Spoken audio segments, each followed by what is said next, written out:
막판 적극 방어에 나선 모습입니다. 국민의힘이요. 성일종 국민의힘 사무총장이 어제 한 방송에 출연해서 이런 얘기를 했습니다. 지금 이 최상병 사건의 사망 사건의 수사 축소 의혹 사건, 이 수사 축소 의혹에 대해서는요, VIP의 경로설이 한 쟁점입니다. 이 VIP의 경로설, 윤석열 대통령이 경로한 것이 수사 축소에 영향을 미쳤느냐?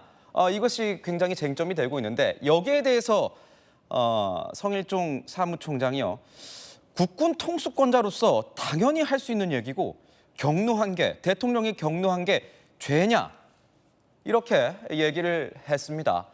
김영주 의원님께 좀 여쭤보겠습니다. 네. 이 대목은 어떻게 보셨습니까? 국군 통수권자로서 경로한 게 죄냐, 이 대목. 국군 통수권자로서 경로할 수 있죠. 실제로 이준현 기자회견 때도 대통령께서 화를 내셨다는 말씀을 했어요. 그 내용은 이런 거였습니다. 이미 돌아가신 분들을 시신을 회수하기 위해서 왜 우리 살아있는 생태 같은 젊은이들이 목숨을 걸고 그런 일을 해야 되느냐. 그것은 안 된다. 그런 취지에서 경로였다고 말씀하실 수 있는데, 실제로 과연 그런지 아닌지를 확인할 필요는 저는 있다라고 봅니다. 그러니까 경로의 문제는, 그전에는 경로한 사실을 들은 법도 없고 한 적도 없다라고 얘기했는데, 사실은 지금 김계현 그 사령관의 핸드폰 속에서 다시 이제 그것이 삭제된 것이 드러났지 않았습니까? 그러니까 이제 와서는 경로할 수 있다라고 얘기하는데, 문제는 경로 너머에 있는 것이죠. 경로하고 난 다음에 어떤 조치를 대통령이 취하라고 했느냐가 실질적인 쟁점이 될 겁니다. 말한 대로 송일준 의원 말씀하신 대로 경로할 수 있고, 그런 경로는 얼마든지 할 수 있는데, 경로한 다음에 핑계는 이제 경로했기 때문에 이렇게 됐다, 늦어졌다, 혹은 이종섭 장관도 그것을 다시 원점 회복하게 됐다고 하지만, 경로 이후에 어떤 조치를 취하라고 했느냐라고 하는 부분에 이 질문에 답변을 어떻게 하느냐가 새로운 쟁점이 될 것이라고 봅니다. 자, 벌써 야권에서는요, 이런 얘기가 나옵니다. 성일종 사무총장이 이게 죄가 되냐? 이거 당연히 할 수 있는 얘기 아니냐? 이렇게 얘기하니 야권에서는요, 이런 목소리가 나오고 있습니다. 한번 들어보시죠. 이제는 국민의힘은 경로는 기정사실로 얘기를 하는 거죠. 얼마 전까지 경로는 없었다라는 게 우리 대통령실이나 여권의 이야기 아니었습니까? 경로는 사실 기정사실이 되고 이게 어떤 범죄 구성 요건을 해당하지 않는다. 화낸 게 범죄냐, 이렇게 지금 흘러가고 있는 것인데요. 또 여러 가지 말장난으로 본질을 저는 흐리고 있다라는 생각이 들고요. 자, 지금 야권에서는 이런 얘기가 당장 나오는 겁니다. 국민의힘은 지금 경로를 기정사실로 얘기하는 거냐?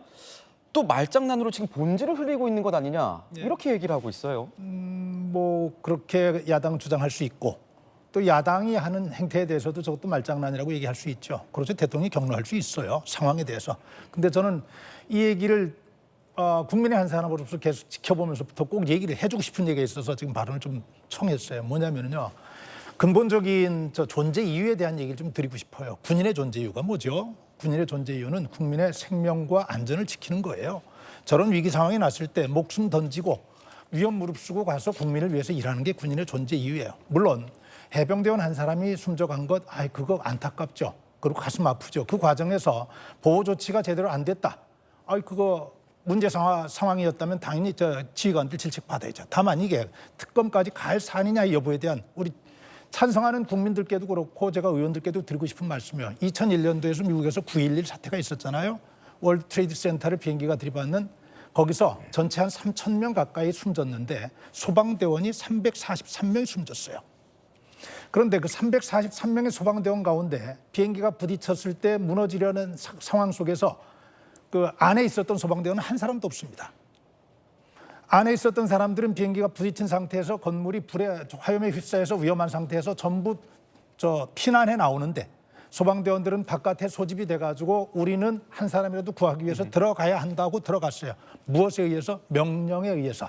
이게 우리 소방대원들이 가지고 있는 가장 기본적인 임무다. 우리는 들어가서 사람들 구하고 어려움에 처한 사람들 도와야 한다. 그래서 들어간 사람들이, 바깥에 있었던 사람들이 343명이에요. 그런데 그분들의 죽음에 대해서 어느 누구도 생떼 같은 사람을 죽였다고 비난하지 않았어요. 고귀하게 자기의 목숨까지 던져가면서 국민을 보호하려고 했던 그분들의 정신을 기렸고, 그분들의 가족들조차도 우리 가족들이 소방대원으로서 이런 일을 한 것에 대해서 우리는 안타깝지만 자랑스럽게 생각한다. 이렇게 하면서 기리는 방법으로 넘어갔는데 우리는 이런 일만 있으면은 존재 이유에 대한 생각조차 하지도 않고 그냥 그렇죠. 아까운 생명 이 작은 부분에 집착해가지고 생명이 작다고 얘기하는 것 아니에요. 큰 대의에 비해서 이렇게 가는 이 현상이 어디까지 계속될 것인가 하는 부분에 대해서도 이번에 좀 한번 같이 고민 좀 해봤으면 좋겠습니다. 이번 이슈에 대해서는 고민할 부분이 뭐 여든 야든 많은 것 같긴 합니다. 홍준표 대구시장이요. 이런 상황에서 국민의힘을 향해서 쓴소리를 했습니다. 본인의 SNS에 이런 글을 올린 겁니다. 자생력을 좀 길러라. 여당이 대통령 보호에 제대로 나서라. 가결에 이 뭔가 대통령을 보호하는데 다 같이 뜻을 모아야 한다. 이런 목소리를 좀 높였습니다. 여당이 대통령 보호 못하고 지리멸렬하다. 이렇게 평가를 했는데 정혁진 변호사님 보시기에는 이 쓴소리 어떻게 보십니까? 글쎄요, 뭐 홍 시장님이 맞는 말씀 하셨다라고 저는 생각을 하고요. 여당에서 자생력 길러야죠. 지금 여당이 야당의 반밖에 안 됩니다. 여당이 100명이면 야당 국회의원 200명이잖아요. 그러니까 여당의 국회의원은 한 명이서 야당 의원 두 사람 몫을 해야 그래야 이제 삐까삐까한 거 아니겠습니까? 그런데 이런 상황이 왜 초래가 됐습니까? 제가 봤을 때 이런 상황이 왜 초래가 됐냐면은 지난번 4월 10일 총선에서 대패했기 때문이잖아요. 그런데 그 책임이 누구한테 있습니까? 그다음에 이런 상황이 초래된 거에 대해서 어떻게 해야 되겠습니까? 제가 봤을 때는 홍준표 시장이 맞는 말씀하셨는데 지금 여당의 국회의원들도 변화해서 자생력을 키워야 되지만 대통령실부터 먼저 솔선수범해가지고 변화하고 대통령실이 자생력 키우고 대통령실이 뭐 인사부터 모든 정책까지 국민들의 마음을 얻어서 지금 뭐 그 지지율 뭐 20몇 %밖에 안 되잖아요. 40% 50% 돼야지 그래야지 이런 위기를 할 수 있지. 대통령실은 하나도 안 바뀌는데 국회의원들만 자생력 키울 수 있겠습니까? 저는 그런 생각이 듭니다. 네, 대통령이 만약에 여당이 지켜주지 않으면 대통령은 중대 결심을 할 수도 있다. 이 얘기를 두고도 굉장히 뒷말이 많이 나왔습니다. 국회의원 한 명, 국민의힘 국회의원 한 명이 2명 몫은 해야 비등해지는 것 아니냐 이런 목소리도 분석해 주셨습니다.